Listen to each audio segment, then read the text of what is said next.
Kumusta mga kaibigan, mga kapwa ko mangingisda? Ako ang inyong Kuya Manny at handa na naman akong magbigay sa inyo ng pinakabagong scoop tungkol sa pangingisda.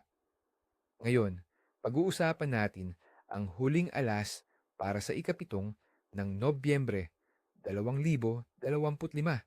Ito ay isang araw na maaaring maging puno ng hamon. Ngunit para sa mga handa at may kaalaman, maaari itong maging isang araw na may malaking huli. Ang araw na ito ay may dalang timpla ng mainit na panahon at pag-ulan, isang tipikal na pangyayari sa ating tropikal na bansa. Ang biglaang pagbabago sa panahon ay maaaring magpabago ng gawin ng isda, kaya't mahalaga ang ating paghahanda at pag-unawa. Handa na ba kayong sumisid sa detalye? Simulan na natin. Para sa ating pangingisda sa ikapitong ng Nobyembre, may ilang uri ng isda na maaaring maging target natin, lalo na't may mga lugar na may ipinatutupad na closed season para sa ibang pelagic species. Kaya tutukan natin ang mga inshore at reef species na mas accessible. Talakitok, trevally. Ang mga talakitok ay mahilig sa mainit at gumagalaw na tubig, lalo na sa mga estruktura tulad ng mga busal, pilapil, o malapit sa mga dalampasigan na may malalim na patak. Sa araw na may thunderstorms, maaaring maging aktibo sila pagkatapos ng ulan dahil sa pag-oxygenate ng tubig.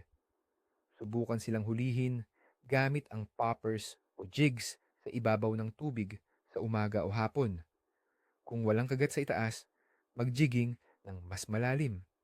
Tandaan, ang simoy ng hangin na 4 na milya bawat oras ay maaaring maging magandang senyales para sa surface lures. Lapu-lapu, grouper. Ang mga lapu-lapu ay matatagpuan sa ilalim, malapit sa mga bato, kural, o sa mga lugar na may maraming taguan.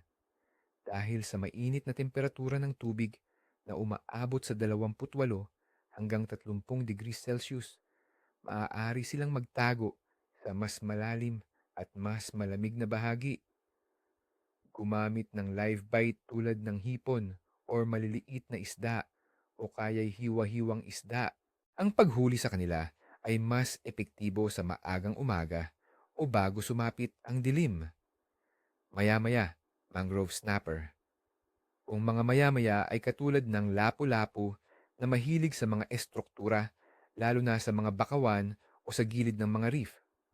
Magandang gamitin ng live bait, cut bait, or soft plastics.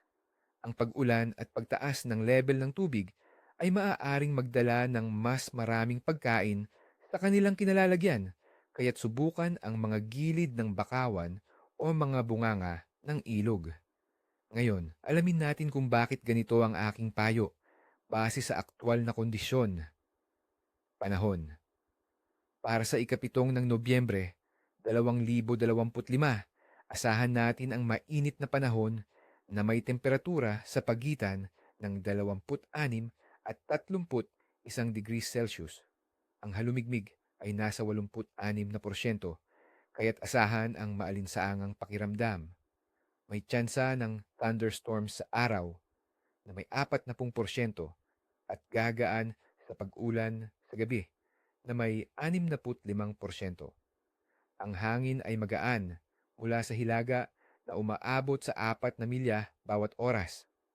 Ang biglaang pag-ulan ay maaaring maging sanhi ng pagbabago ng presyo ng hangin na kadalasang nagpapahirap sa paghuli ng isda sa simula, ngunit maaaring sumigla ulit pagkatapos ng ulan dahil sa pag-oxygenate ng tubig. Temperatura ng tubig. Ang temperatura ng tubig ay mananatiling mainit, nasa average na 28.9 na degrees Celsius. Ang ganitong init ay komportable para sa mga tropikal na isda, ngunit maaari silang maging mas matamlay sa pinakamainit na bahagi ng araw. Hanapin sila sa mas malalim na bahagi o sa mga lugar na may lilim. Bahagi ng buwan. Sa araw na ito, ang buwan ay nasa bahaging pababahabang kabilugan. Ito ang unang yugto pagkatapos ng kabilugan kung saan ang liwanag ng buwan ay dahan-dahang bumababa na may 73 hanggang 77 at kalahating porsyentong iluminasyon. Ang buwan ay 17 araw na gulang. Sa tradisyon ng mga mangingisda, ang pababahabang kabilugan ay karaniwang nagbibigay ng katamtamang kagat ng isda, lalo na sa panahon ng bukang liwayway at takip silim. Gayunpaman, ang mataas na liwanag ng buwan ay maaaring magpataas ng pag-iingat ng isda sa gabi. Pangkalahatang aktibidad ng isda. Dahil sa mainit na panahon at pag-ulan, ang pangkalahatang aktibidad ng isda ay inaasahang katamtaman hanggang sa medyo mahirap or kaartehan ika nga. Tandaan din na may ipinatutupad na closed season sa Northeast Palawan para sa galunggong at magsisimula sa Nobyembre 15 ang closed season sa Visayan Sea at Zamboanga Peninsula para sa sardinas at alumahan dahil sa spawning season. Kaya't mahalaga na iwasan ang mga lugar na ito para sa mga species na iyon. Ang mga isda ay maaaring maging mas pasibo sa pagitan ng mga pag-ulan, ngunit maging aktibo kapag nagbabago ang panahon. Ang susi ay ang pagiging mapagmasid at handang mag-adjust ng inyong mga taktika. Kaya't sa kabuuan, ang pagtataya sa kagat ng isda para sa ikapitong ng Nobyembre ay katamtaman hanggang kaartehan. Magiging matagumpay ang mga mangingisda na handang lumabas sa pag-ulan, maghanap ng tamang istruktura at gumamit ng angkop na pain. Ang biglaang pagbabago ng panahon kasama ng pababahabang kabilugan ng buwan ay nagbibigay ng pagkakataon para sa matatalinong mangingisda na gumamit ng iba't ibang diskarte. Kaya mga kaibigan, lumabas tayo at subukan ang ating kapalaran. Huwag kalimutan ang inyong kapote at magandang kalooban. Naway di kayo tabangan. Kung nagustuhan nyo ang video na ito, paki-like at mag-subscribe para sa mas marami pang tips at forecast. Gusto ko ring marinig ang inyong mga kwento. Ano ang plano ninyo para sa araw na ito? Mayroon ba kayong sariling diskarte para sa ganitong panahon? Ibahagi sa comments sa ibaba.